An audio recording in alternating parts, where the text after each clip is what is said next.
Rizal at Cavite. Naghain ng kanya-kanyang resolusyon sina Senadora Miriam de Beso Santiago at Senador Paulo Benigno Bam Aquino IV.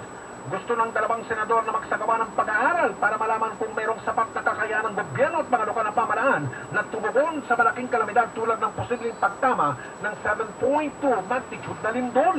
Anila kailangan paigtingin ang tinatawag na disaster preparedness ng iba't ibang tanggapan at ahensya ng gobyerno, lalo't madalas tamaan ng mga natural ng kalamidad ang Pilipinas. Samantala, ilang mga tinuturing na mga kritikal na mga tulay sa Metro Manila sakaling tumama malakas na lindol, pinagtitibay na po ng Department of Public Works and Highways o DPWH. Naman tayo, magbabaksakan daw ang mga tulay eh. Mahahati daw yung mga tulay.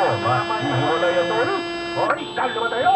Pasok! Bago pa man inilabas ng PBOX itong bagong atlas o mapa ng fault systems sa Pilipinas na posibleng kumalaw ay nagsagawa na umano itong DPWH ng tinatawag na seismic analysis o pag-aaral sa mga pangunahing infrastruktura na tiyak na maaapektuhan o guguho o mabibinsala kapag tumama ang isang napakalakas na lindol dito sa Metro Manila.